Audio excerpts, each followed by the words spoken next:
Assalamualaikum warahmatullahi wabarakatuh. Kembali lagi bersama kami di Himai Barbar. Let's focus and be smart. Pada kesempatan kali ini kita akan membahas materi teori mikro 1, yaitu dengan mengerjakan soal-soal ujian akhir semester tahun lalu. Nah, di sini saya sudah memiliki 6 soal yang nantinya akan kita bahas pada e-learning kali ini. Baik, untuk nomor yang pertama ini bisa teman-teman lihat soalnya bahwa soal ini berkaitan dengan materi dari fungsi produksi.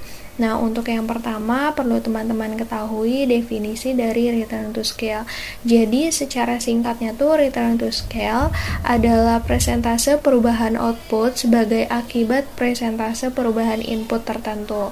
Nah, return to scale ini memiliki 3 jenis. Untuk jenis yang pertama itu ada IRTS. Nah, IRTS ini singkatan dari increasing yang sifatnya itu menaikkan. Kemudian yang kedua ada CRTS. CRTS ini artinya konstan, sifatnya itu berarti tetap. Kenaikan output sama dengan kenaikan input. Kemudian untuk yang ketiga ada DRTS. DRTS ini singkatan dari decreasing. Artinya sifatnya itu menurun. Nah, di sini pun sudah tergambarkan kurva isoquant dari increasing, constant, dan juga decreasing. Di mana garis vertikalnya itu dinotasikan dengan kapital atau modal, kemudian pada garis horizontalnya itu dinotasikan sebagai labor atau tenaga kerja. Nah, untuk membedakan dari ketiga jenis ini, teman-teman bisa lihat dari perubahan output ke outputnya. Pada kasus increasing ini terjadi kenaikan dari output 1 ke output 2 itu sebesar 10, kemudian dari output 2 ke output 3 sebesar 20. Nah, di sini kan terlihat jelas yaitu adanya peningkatan sebesar 20 dari Q2 ke Q3. Nah, kemudian pada konstan artinya tetap. Nah, di sini juga dapat terlihat bahwa perpindahan dari Q1 ke Q2 itu kan sebesar 10, kemudian dari Q2 ke Q3 sebesar 10. Artinya setiap peningkatannya itu sama. Kemudian pada kasus decreasing, di sini juga dapat dilihat bahwa dari perpindahan Q1 ke Q2 yaitu sebesar 10, kemudian dari Q2 ke Q3 sebesar 5. Nah, artinya peningkatan yang kedua ini tidak sebesar dari peningkatan yang sebelumnya, makanya disebut dengan decreasing. Kemudian apabila kita kaitkan dengan kondisi biaya rata-ratanya, teman-teman bisa lihat dari economies of scale. Nah, economies of scale ini terjadi pada saat kenaikan output lebih besar daripada kenaikan inputnya. Nah, ketika decreasing terjadi, berarti economies of scale-nya itu kurang dari 1, atau artinya tuh marginal cost-nya kurang dari average cost. Kemudian untuk yang kedua, apabila konstan terjadi, maka EC-nya itu sama dengan 1. Artinya marginal cost itu sama dengan average cost. Kemudian apabila terjadi increasing, berarti EC-nya itu lebih dari 1. Artinya marginal cost itu lebih dari average cost. Sekarang kita bahas ke bagian yang C. Di sini kita sudah memiliki 3 fungsi produksi, di mana kita harus menentukan jenis dari fungsi produksinya itu sendiri. Nah, di sini saya akan menjawab fungsi produksi yang pertama, yaitu Q sama dengan 3KL. Di mana untuk mengetahui jenis dari fungsi produksi ini kita dapat membuat pemisalan. Nah, di sini saya akan membuat pemisalan sebanyak 3 kali, yaitu dengan memasukkan angka 1 atau setiap perubahan outputnya kepada input K dan L.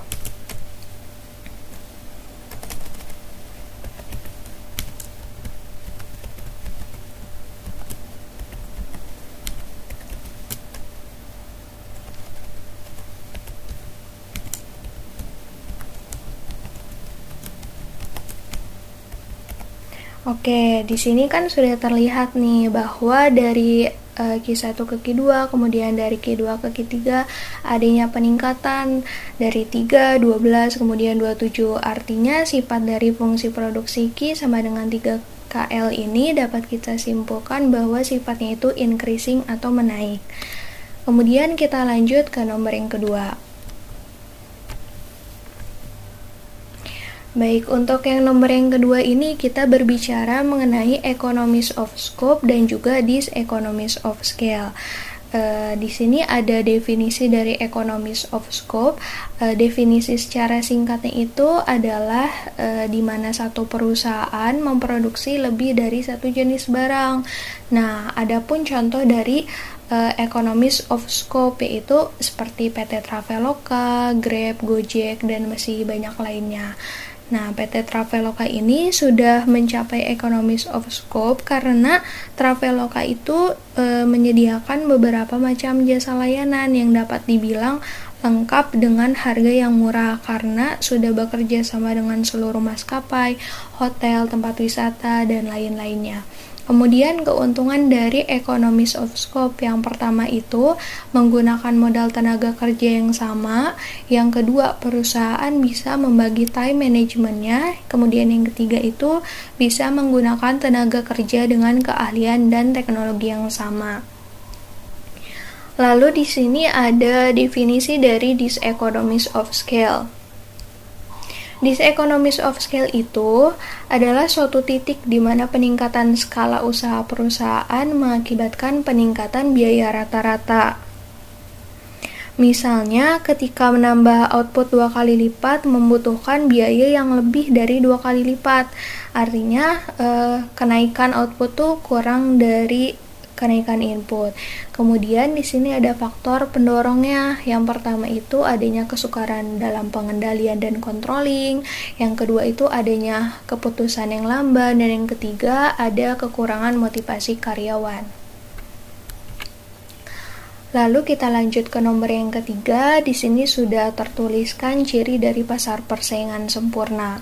Nah, ciri dari pasar persaingan sempurna ini untuk yang pertama itu adalah jumlah perusahaannya sangat banyak. Kemudian yang kedua, jenis produknya itu homogen, artinya memiliki fungsi dasar yang sama. Kemudian yang ketiga itu sebagai price taker, di mana harga itu ditentukan oleh kekuatan pasar. Yang keempat itu memiliki informasi yang sempurna, artinya itu produsen dan konsumen mengetahui harga dari output maupun input yang ada di pasar. Kemudian yang kelima, free entry and exit, artinya adanya kebebasan untuk masuk dan juga keluar perusahaan.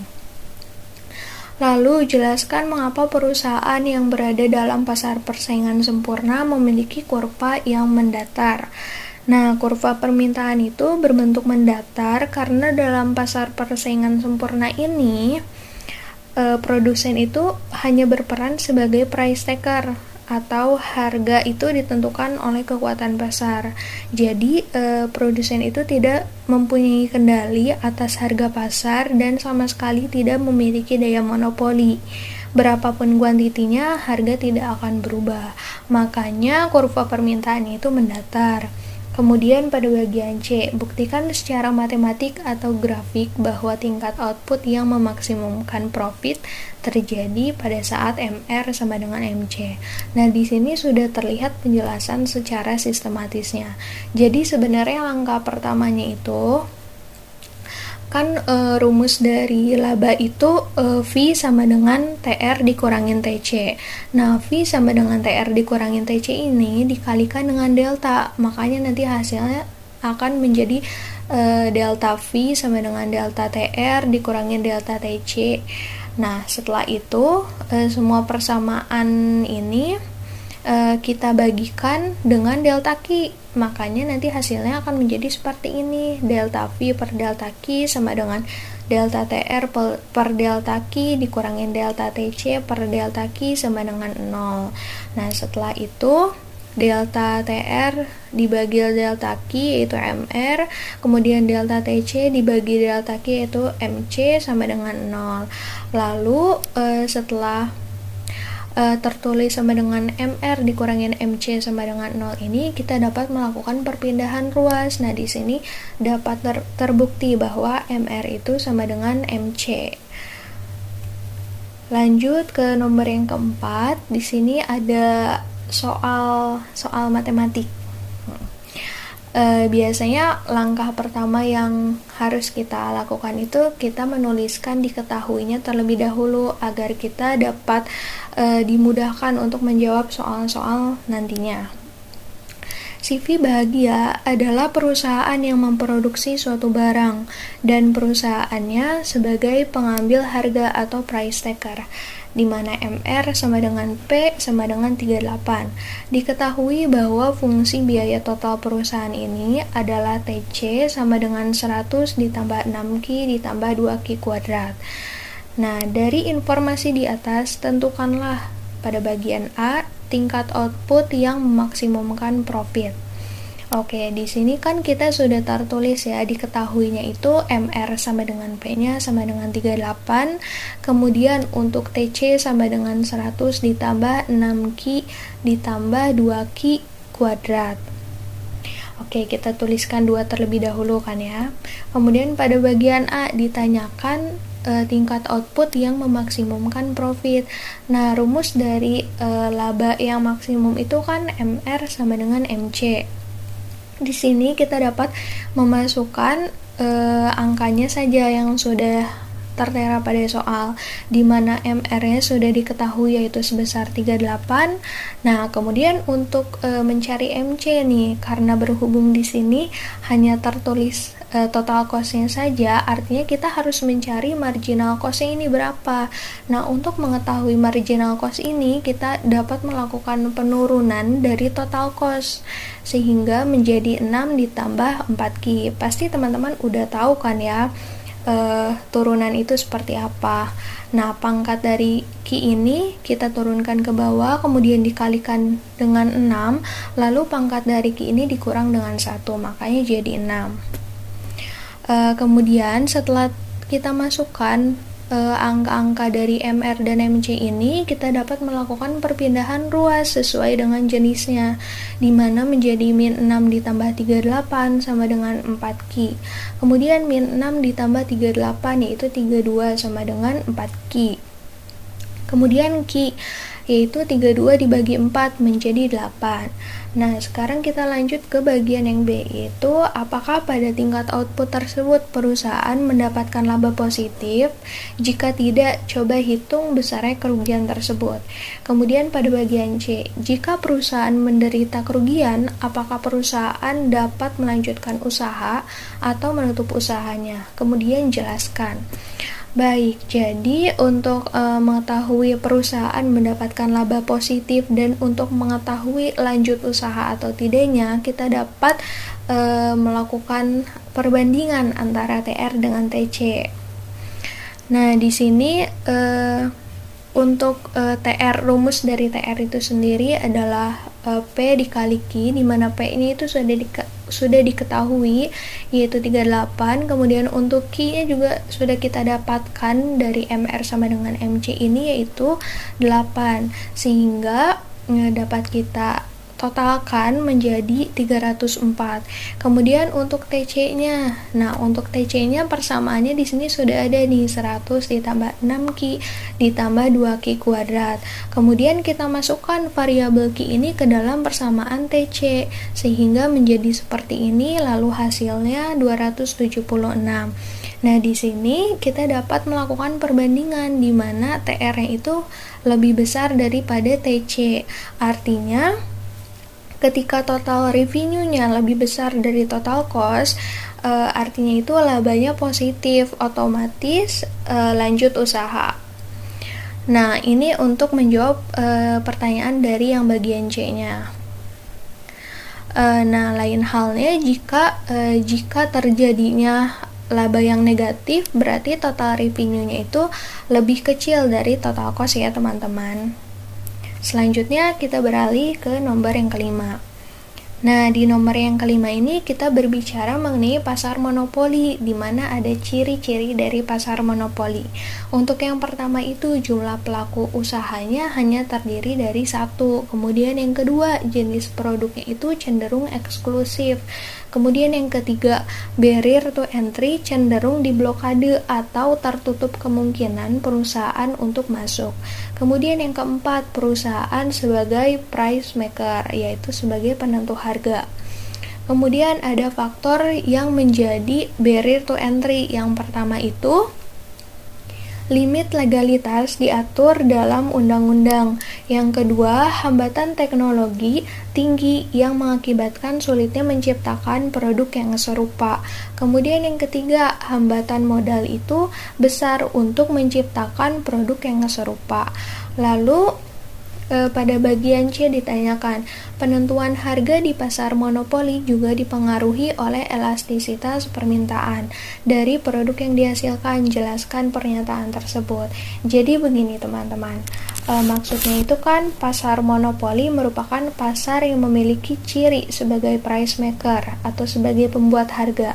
Tetapi ternyata untuk menentukan harga itu tidak semudah yang kita kira. Kita tidak bisa memberikan harga yang terlalu tinggi atau yang terlalu rendah juga. Karena apabila harga terlalu tinggi, nanti produk tidak akan terjual juga dan konsumen tidak tertarik untuk membelinya. Nah, maka dari itu untuk menentukan harga pada pasar monopoli itu kita harus mengetahui elastisitas permintaan.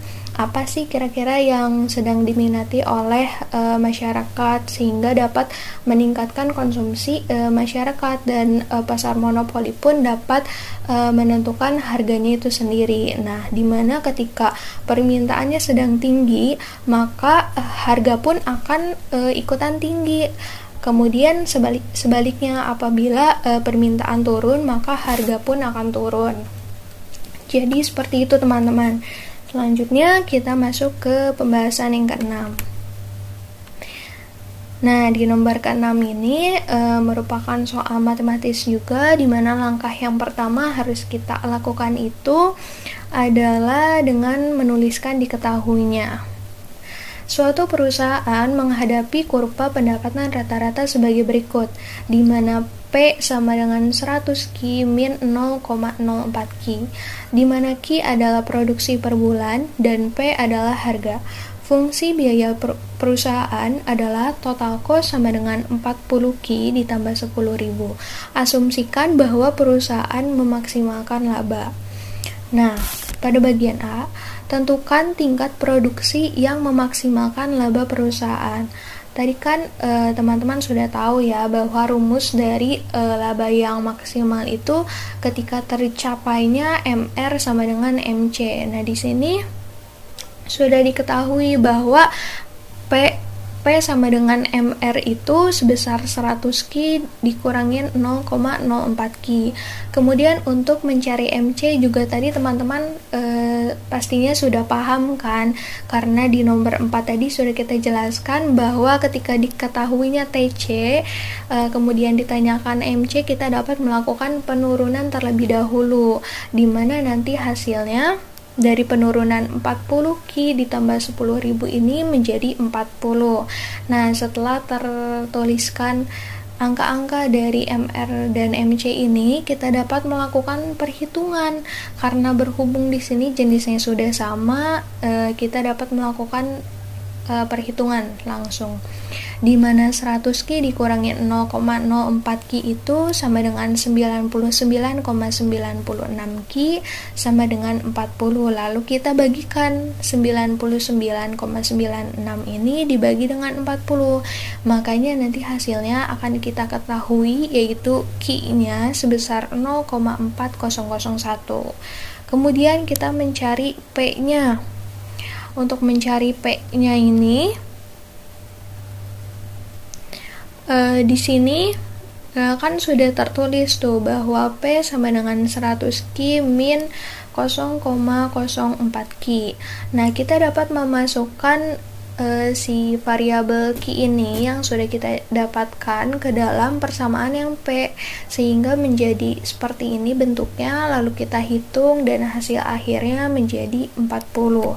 Kemudian pada bagian B ditanyakan juga tentukan besarnya harga dan profit perusahaan. Nah, untuk menjawabnya kita dapat melakukan rumus V atau laba sama dengan total revenue dikurangin total cost, di mana pencarian dari total revenue itu adalah price dikali quantity.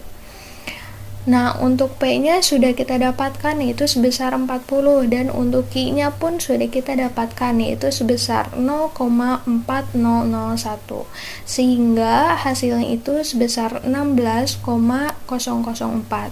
Kemudian untuk TC, nya ini kita dapat memasukkan output Q ini ke dalam persamaan TC, di mana nanti hasilnya akan menjadi seperti ini, lalu hasil akhirnya menjadi 10,016,004. Kemudian kita masukkan ke dalam rumus TR dikurangin TC, yaitu pengurangan dari TR dengan TC sehingga hasilnya itu menjadi min 10.000. Seperti itu. Mungkin cukup sekian pembahasan kali ini. Mohon maaf apabila ada salah kata. Terima kasih kepada teman-teman semua yang sudah memperhatikan selama video ini. Sampai bertemu dengan video-video selanjutnya. Wassalamualaikum warahmatullahi wabarakatuh.